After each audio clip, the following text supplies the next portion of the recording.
Hello. So today we are going to see the course Water Resource Engineering. In that we are going to see the introduction. So I am Mr. S.S. Saugule, Assistant Professor, Civil Engineering Department. So basically this is the photograph of the irrigation. You might have heard the term irrigation. Basically the Water Resource Engineering course is related with the irrigation, then river draining, dams, canals, etc. And all these things are comes under the irrigation. Additional thing we have is the water cycle and all those things. So we are going to follow the syllabus defined by Dr. Babasaheb Ambedkar University, Luneri. So module 1, introduction. In that we are going to see the introduction, definition, scope, necessity, ill effects of irrigation, advantages, types of irrigation systems, difference between weir, barrage and dam, methods of distribution of water, development of irrigation in India, introduction to hydrology, hydrological cycle, rain, surface and groundwater, water requirement of crop, then base, delta, duty, methods of improving duty, types of soil water, soil moisture, consumptive use, irrigation frequency, irrigation methods, crop season and crop pattern. In module 2 we are going to see the reservoir and dams. So the planning of reservoir, classification of reservoir, selection of site for reservoir, investigation work for reservoir, yield and capacity of reservoir, mass curve and demand curve, then storage calculations, control levels, useful life of reservoir, silting of reservoir and losses in reservoir. Then dams. In gravity dams, estimation of loading, design criteria, causes of failure of gravity dam, precaution against failure, theoretical and practical profile, stability calculation, gallery joints. In earthen dams, components and their functions, design criteria, inverted filters, downstream drainage, causes of failure of earthen dam, and in arch dam, the types, forces on arch dam. In module 3 we are going to see the spillway, weirs and canals. The spillway, its necessity, different types, location of spillway, design selection criteria, gates for spillway, weirs on permeable foundation, then theories of seepage, Glick's-Kripp theory, limitation of this theory, then Kosla's theory, piping, undercutting, then in canals, types, alignment, Kennedy's and Lacey's sealed theories, canal losses, typical canal sections, canal lining, necessity and types, canal structure, cross drainage works and canal regulatory works.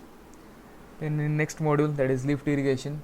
In that, lift irrigation, well and tube wells, introduction, classification of wells, specific yield, deep and shallow wells, comparative advantages of well and canal irrigation, duty of well water, types of tube well, then types of strainer, boring methods, Darcy's law, permeability, safe yield of basin, the lift irrigation scheme, that is various components and their design principle.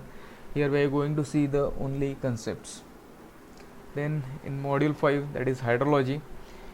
In hydrology, the measurement of rainfall, peak flow, base flow, precipitation and its measurement, average depth of precipitation, water losses, flood frequency, catchment area formulae, flood hydrograph, rainfall analysis, infiltration, runoff, estimation of runoff, unit hydrograph and its determination, and S hydrograph. And in last module we are going to see waterlogging and drainage, the causes of waterlogging, preventive and curative measurements, then drainage of irrigation of lands, reclamation of waterlogged area, alkaline and saline lands, preventive and curative measures, water conservation, that is rainwater harvesting, groundwater recharge, small scale technique of surface water detention such as soil embankment, field ponds, concrete bandaras. So all these things we are going to see in the water resource engineering. So these are the textbook which we are going to refer for this course. I suggest you to use the SK Garg, that is irrigation and engineering and hydraulic structures. Introduction. So irrigation is defined as the process of supplying water to the crops artificially. The science of planning and designing of water supply system to the plants crops for their normal growth during the period of no rainfall with the help of dam, weir, barrage, reservoir and canal system with headworks, cross drainage works and miscellaneous works of canal like canal fall is called irrigation engineering. So basically in the areas like our western Maharashtra, we are mainly depend on the agriculture. So as we know, we are living in subcontinents and we are entirely depending on the for water on the monsoon. So we have only 2 to 3 months of monsoon, and that is if we see the pattern with some irregularities. Sometimes it has more rainfall or sometimes it has less rainfall. So to preserve and save the water in terms of dams, that is the necessity of the time, and in that case this irrigation will help us to fulfill the needs of drinking water as well as crop water for the crops. So that's why the irrigation is most important part in our this western Maharashtra region. So here you can see the irrigation system that we used to have, that is flow type irrigation in our areas, most of the areas. But right now the trend is changing. People are moving towards the micro irrigation or the efficient irrigation systems like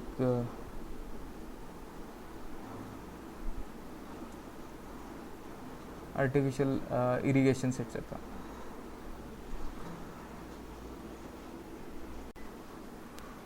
Like drip irrigation, all the systems. Then what is the necessity of irrigation? The following are some factors which governs the necessity of irrigation. The first is, as I have said earlier, it is insufficient rainfall. So irrigation is necessary in the areas where rainfall is insufficient for the satisfactory growth of crops and the plants. As we know, the eastern area from the of Maharashtra, it has that kind of problem, that is insufficient area. Then uneven and non-uniform rainfall distribution. If you see the rainfall distribution, the rainfall is more in the Konkan region, then it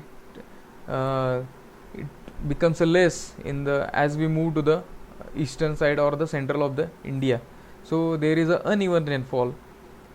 So if you see, all the dams are situated in the western Ghat region, so that we can collect the rainwater and later on we can distribute them as per need. So if the distribution of rainfall is in the zone of crop area, that is uneven distribution, so we need the irrigation. So improvement of perennial crop.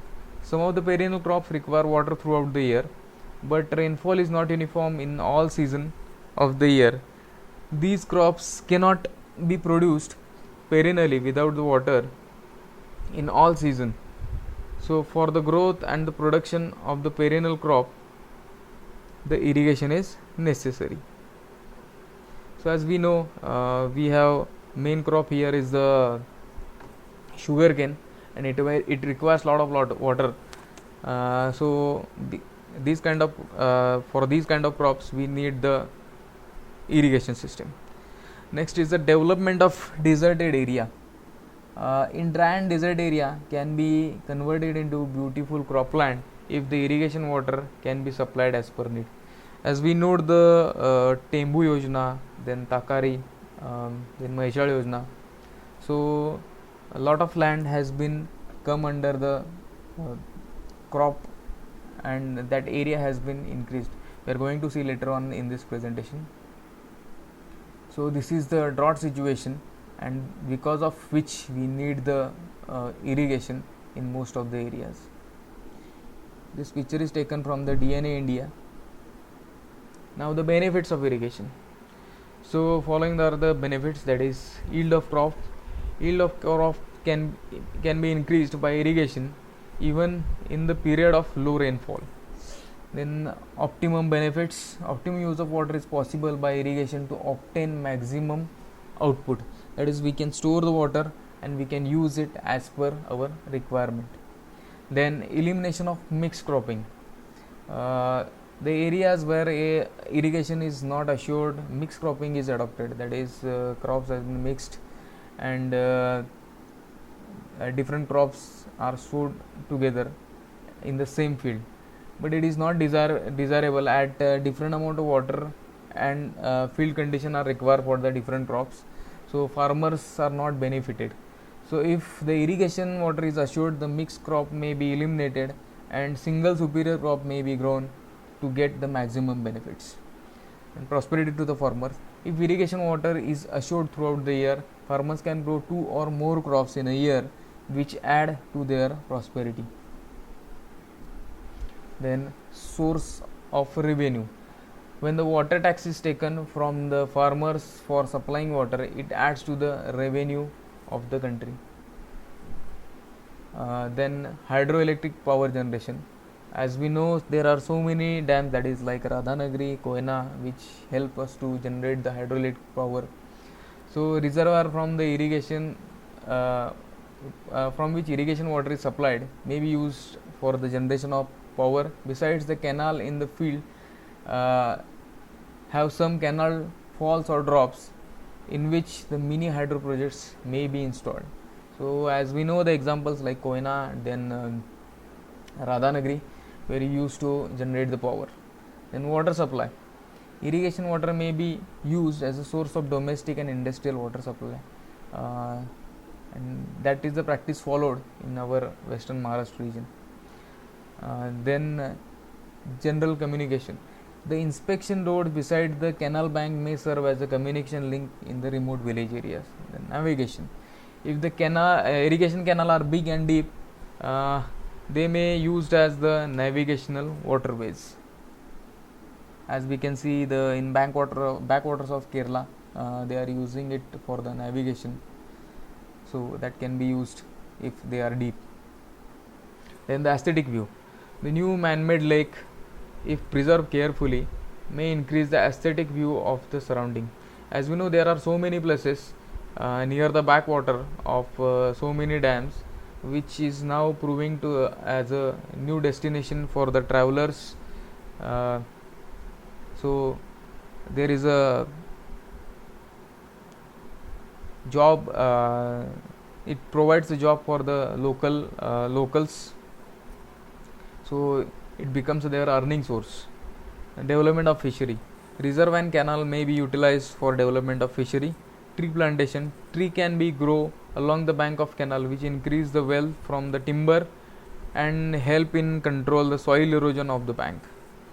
Then protection from famine, fruit production is increased due to irrigation by producing more crops used as a food, and this protects the country from a famine situation, that is no food situation or less food situation. Increase of groundwater level, due to constant seepage and percolation of water from canal, groundwater level in nearby area is increased. As we see nowadays at so many places that groundwater has been increased. The aid to the civilization, irrigation water is normally available from river valley project.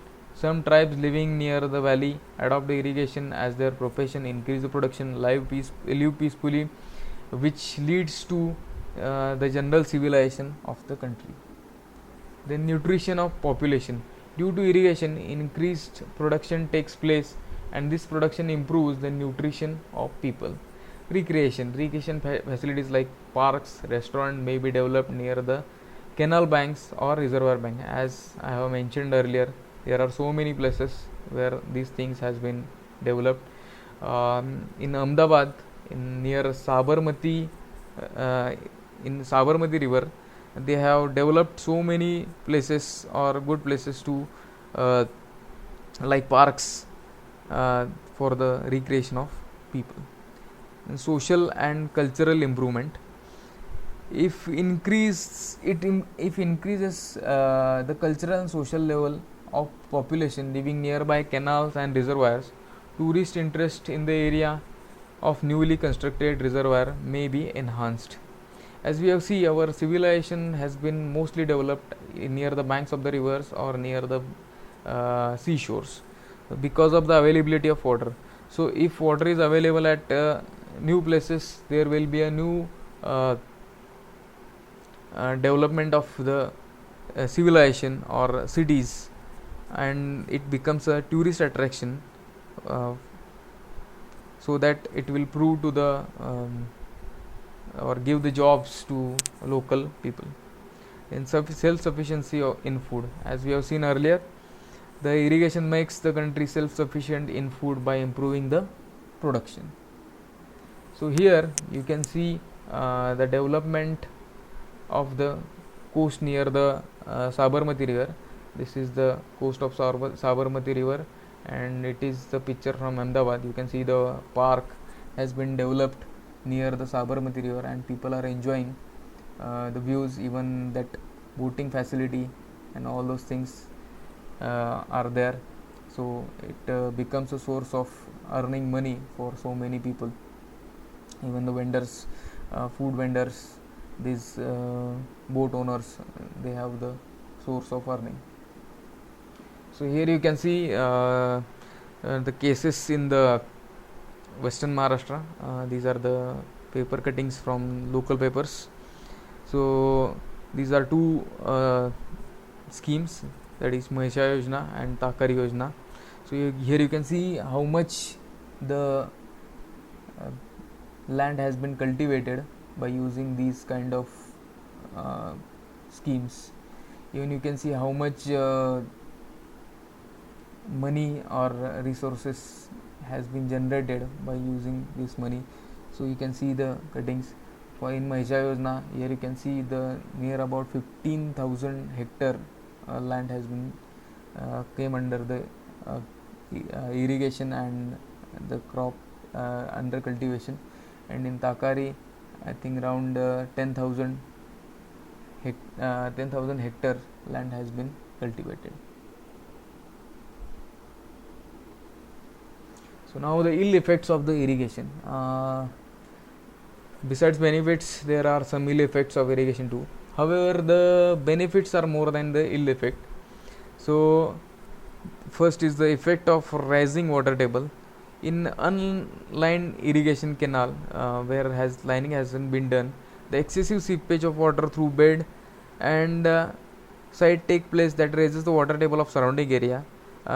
Soil in the root zone of crop is saturated and becomes alkaline when the harmful to the crops and plants. Thus, the nearby area may be waterlogged.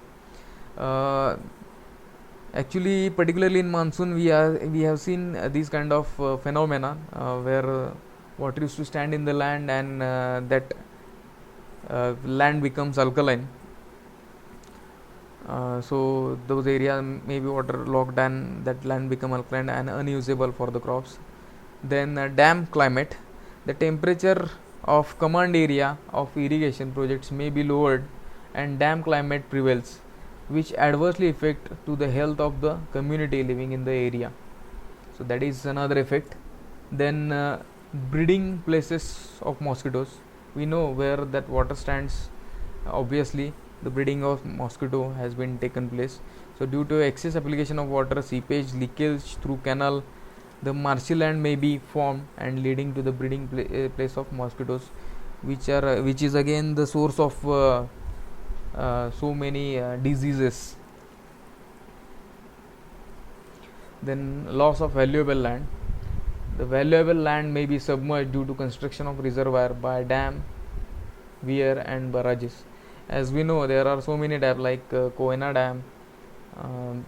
So many people has been displaced because their land has been submerged due to the construction of this Koyna Dam.